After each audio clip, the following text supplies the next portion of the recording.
कोसी कर्म को काट कर जीवन बना लो जिसका जी चाहे। इष्टम ఉంటేనే నో జబర్దస్తి। జబర్దస్తి చేస్తే ఎవడినాడు? మీకు ఇష్టం ఉంటేనే కర్మాన్ని కట్ చేసుకొని తిరిగి రాసుకోండి। కర్మ మిమ్మల్ని బాధించేది ఎవరికి సత్సంగం ప్రాప్తమైందో, ఎవడు సత్సంగం లక్షణాల మీద తిరుగుతుంటాడో వాని మీద కర్మ ప్రభావం ఉండేది, బల్కి నడుస్తుంటుంది వాని మీద కర్మ। ఇరవది వాని మీద నడుస్తుంటుంది కర్మ, గుజరాస్తుంటుంది, వాడు అనుభవిస్తుంటాడు కర్మ ఫలాన్ని, బట్ ప్రభావం వాని మీద ఉండేది। ఇది కోయడం అంటే కర్మకో కాటకర్ జీవన్ బన। ఇష్టం ఉంటేనే ఎవరికన్నా కర్మను కట్ చేసుకొని జీవనాన్ని నడిపించుకోవాలని ఇష్టం ఉంటే తవ్వ ఇది చెప్పు।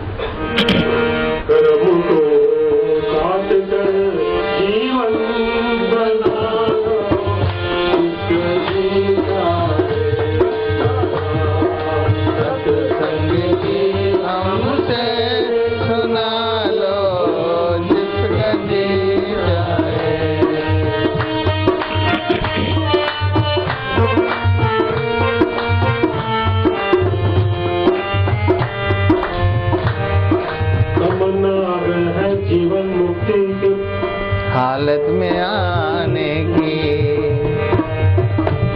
तमन्ना अगर है जीवन मुक्ति की हालत में आने की, तो सेवा प्रेम से गुरु को जानो जिसका जी चाहे।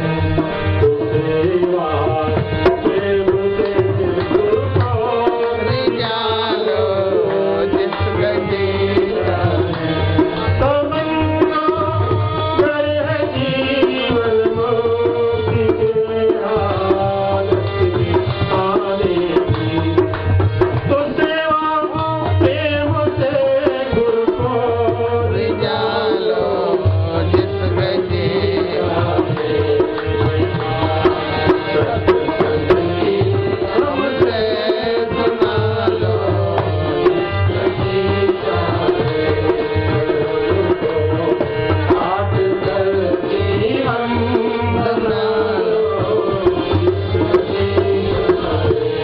మహిమ సత్సంగం।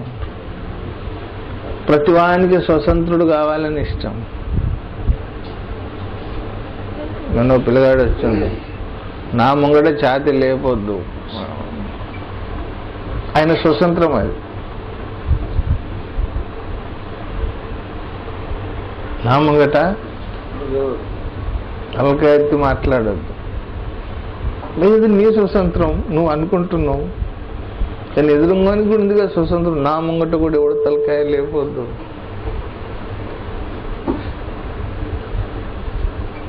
ప్రతివానికి నాది నడవాలనేటువంటి ఆలోచన ఉంది, ఎందుకంటే నేను స్వతంత్రంగా ఉండాలి, నేనేమైనా చేతి కింద ఉండొద్దు, నేనేమైనా మోచేతి నీళ్లు తాగొద్దు, ఇట్లా స్వతంత్ర భావాలు చాలా మందికి ఉంటాయి।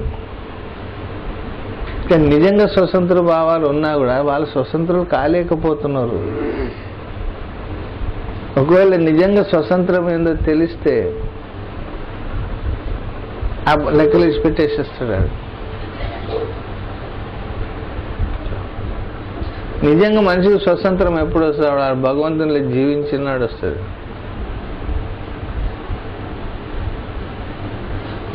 అప్పుడు నా ఇష్టం ఆయన ఇష్టం ఏదో ఆయన ఇష్టం అంటాడు, ఎవరిని లొంగడాడు, వాడిని అనగొట్టేది చాలా కష్టం। వివేకానందుడు అంటాడు, నువ్వు మనసుని కనుక గెలిచినావు అనుకో, దున్య నీ కాళ్ళ మీద పడుతుంది వచ్చి। నీ మనసును నువ్వు గెలవకపోతే నువ్వే అందరి కాళ్ళ మీద పడాలి। उल्टा तमन्ना अगर है जीवन मुक्ति के हालत में आने की। జీవన్ ముక్త అవస్థ అంటే బతికుండగానే స్వతంత్రుడు అయిపోవడం।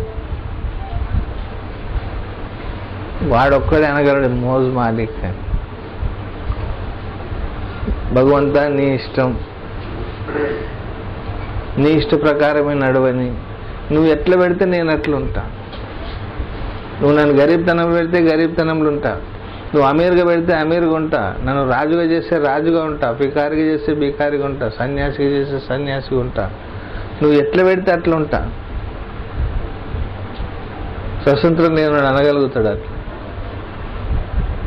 ఈ దునియాలో స్వతంత్రం కోసం కొట్లాడుతున్నాం, మనం అనలేము అట్లా ఆ మాట. భగవంతునిలో జీవించినోడు మాత్రమే అనగలుగుతాడు ఈ మాట.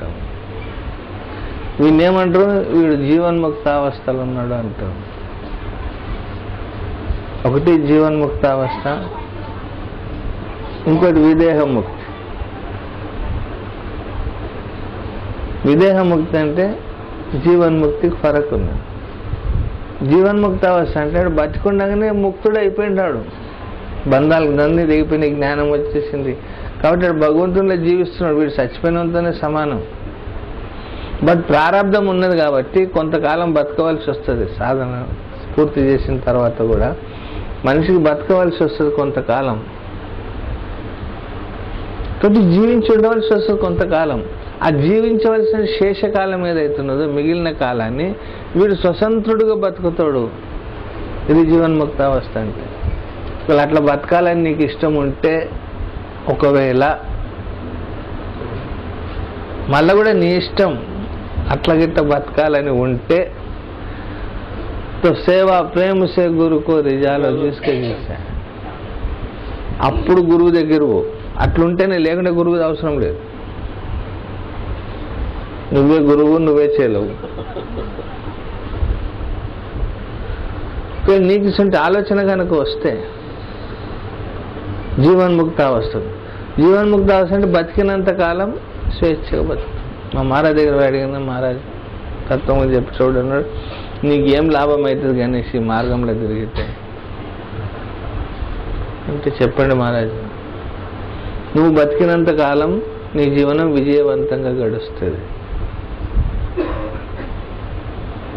చచ్చిన తర్వాత దైవంలో ఉంటుంది. ఈ మార్గం అసంటి అంటే రాజు లెక్క బతుకుతాడు బతికినంత కాలం. తర్వాత విదేహ ముక్తి వస్తుంది. శరీరం వదిలిపోయిన తర్వాత చచ్చిపోతాడు అంటాం కదా మనం దొడ్డు భాషలో. వాడు చచ్చిపోయినాక అంటే దేహాన్ని వదిలేసినాక వాడు విదేహ ముక్తిలో పోదు. అంటే దేహం లేనటువంటి ముక్తావస్థ వస్తుంది. దేహం ఉండగా ముక్తావస్థ, దేహం లేకుండా ఉండేటువంటి ముక్తావస్థ. అసంటి అవస్థ నీకు రావాలని అనుకుంటే అది కూడా ప్రేమతోని గురువు దగ్గర పో, అని పరీక్ష చేస్తాను పో. నీకు ఎంత పాండిత్యం ఉంది అని పరీక్ష చేస్తాను పో. గురువులు ఎక్కువ మట్టుకు పండితులు ఉండరు, బగ్గడగాళ్ళే ఉంటారు చాలా వరకు. ఇప్పుడు మమ్మల్ని వచ్చేది ఏం చెప్పి మేము పండితులం కాదు, ఏది కాదు, మేము బుజి పండితులు కాదు, పాండిత్యం లేదు.